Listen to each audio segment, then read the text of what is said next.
मोदी कौन होता है आरक्षण देने वाला? मोदी कौन होता है आरक्षण देने वाला? अगर हमारे बड़े, हमारे भाई हमें जगह दे दे, वही आरक्षण है हमारे लिए। एक वर्ण व्यवस्था कहीं ना कहीं अभी भी लागू है और जो आज सत्ता में है वो उसको और मजबूत करते जा रहे हैं। आप समझिए, एससी में भी बंटवारे कर दिए हैं, ओबीसी में भी जातियों में बंटवारे कर दिए हैं। तो इस बंटवारों की खाई को हमें पाटना होगा और ये समझना होगा कि आप और हम एक ही हैं। प्रधान भी अगर कोई बनता है तो पूरे गांव के समर्थन से, परिवार के समर्थन से। तो मैं भी आज यहाँ आई हूँ तो उसके पीछे कई कई लोगों का हाथ है।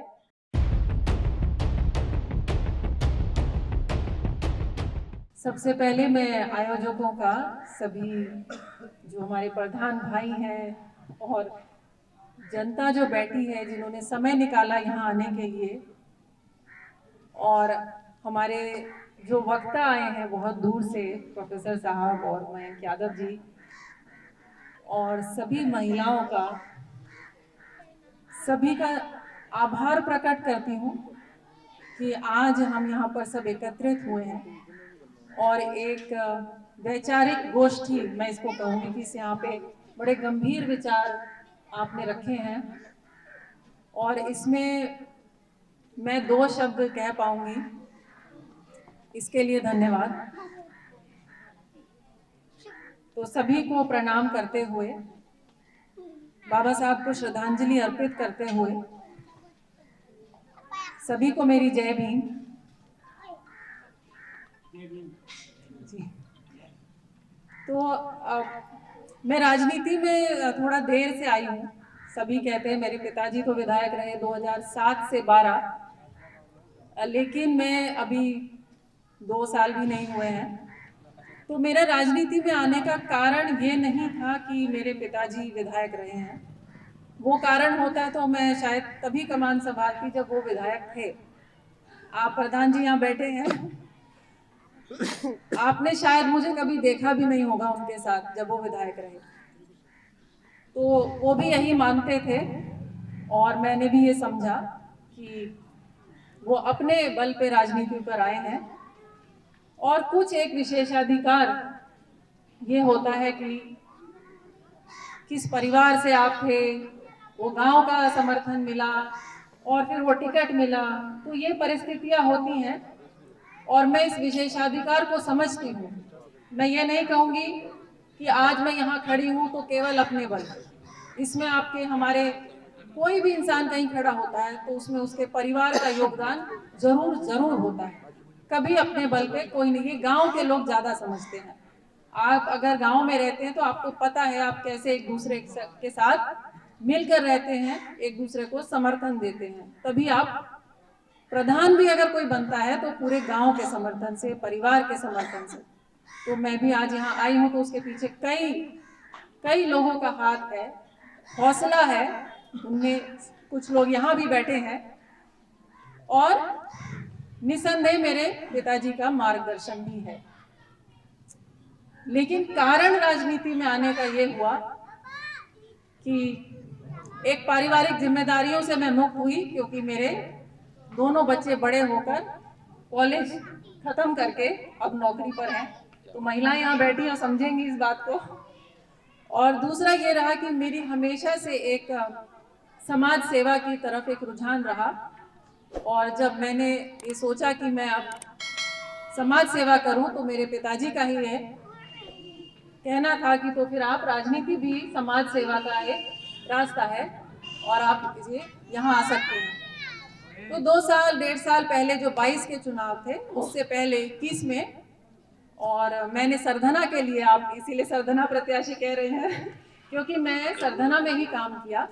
और लेकिन नेताओं के फैसले होते हैं। मैं मेरठ कैंट से लड़ी और क्योंकि वो भाजपा की सीट है तो मैं वहां से हार गई। लेकिन एक मैं क्या समझती हूँ कि पहले लड़ने के लिए आगे आना चाहिए, हार जीत बाद में देखी जाती है।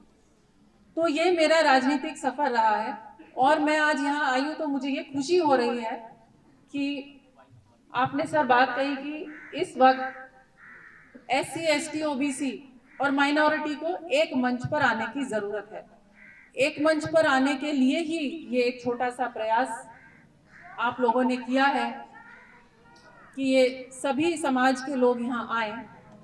और क्योंकि पिछले कुछ सालों में आप समझिए एससी में भी बंटवारे कर दिए हैं, ओबीसी में भी जातियों में बंटवारे कर दिए हैं, तो इस बंटवारों की खाई को हमें पाटना होगा और ये समझना होगा कि आप और हम एक ही हैं। किसी के पास धन ज्यादा हो सकता है, आर्थिक कहते हैं जिसे, आर्थिक रूप से कोई मजबूत हो सकता है हमारे समाज में से कुछ लोग, लेकिन सामाजिक रूप से कमजोर हो जाता है क्योंकि वो स्थान हमें नहीं मिलता। एक वर्ण व्यवस्था कहीं ना कहीं अभी भी लागू है और जो आज सत्ता में है वो उसको और मजबूत करते जा रहे हैं। जो मंडल कमीशन के बाद जो एक समाज में एक सामाजिक न्याय की शुरुआत हुई थी वो कहीं ना कहीं फिर पीछे खिसक रहा है। तो मैं भी इससे चिंतित हूँ और एक कारण राजनीति में आने का ये भी था कि आना चाहिए, खासकर महिलाएं हर समाज में अपना हिस्सा मांगती हैं, लेकिन आधी आबादी को आधा हिस्सा नहीं मिलता। तो महिला होने के नाते मुझे ऐसा लगा कि खासकर पश्चिम उत्तर प्रदेश में महिलाओं की भागीदारी बहुत कम है। और क्योंकि मुझे ऐसा लगा कि मेरा ये विशेषाधिकार है कि मेरे घर में एक पूर्व विधायक हैं और मैं शायद कोशिश करूंगी तो जल्दी कामयाब हो जाऊंगी बनिस्बत उनके जो आज शुरू करेंगी जमीन से। तो एक ये कारण है और दूसरा यही है कि मुझे अपने गांव से और सरधना से बहुत लगाव है। मैं चाहती हूँ कि अगर मैं इस भगवान ने अगर ऐसा कुछ इस लायक बना दिया कि हम कुछ कर सकें तो पहले शुरुआत यहाँ से करें, ना कि दिल्ली से। तो और मैं अंबेडकरवादी भी हूँ या बनने की कोशिश कर रही हूँ। मुझे लगता है कि किताबें तो हमने पढ़ ली हैं, वैचारिक तौर पे हमने मान लिया है कि वो जो कह गए हैं और जो कर गए हैं वो ही सही रास्ता है, लेकिन हमारे आचरण में और रोजमर्रा की जिंदगी में उसको लाने की हमें सभी को निरंतर कोशिश करनी पड़ेगी। आज भी ऐसा होता है कि आप ना चाहते हुए भी इस व्यवस्था के अन्याय के शिकार होते भी हैं और किसी और को बनाते भी हैं, चाहे आप ना भी चाहते हो, लेकिन आपकी परिस्थिति ऐसी होती है। तो उसको जानते समझते हुए हमें आगे बढ़ना है। बाबा साहेब ये कह गए थे कि हमारे देश का जो भविष्य है वो नारी की गोद में पलता है। तो मैं हर समाज से, क्योंकि ये मुझे मंच मिला है, तो मैं समझती हूँ क्योंकि मैं खुद नारी हूँ और सबसे बड़ी जाति मैं अपनी महिला की एक जाति मानती हूँ और मैं समझती हूँ कि मैं उनका प्रतिनिधित्व करती हूँ, तो हर मंच पे मेरा फर्ज बनता है ये बात कहने का।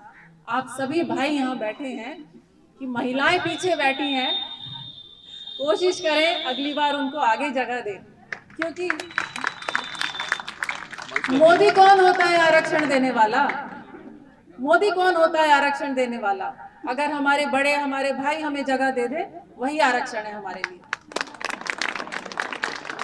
वो तो सिर्फ बात करते हैं और आप तो एक दो दिन में ही, चाहे अगले प्रोग्राम में आगे महिलाओं की सीट लगा देंगे, बस वही हमारे लिए आरक्षण है।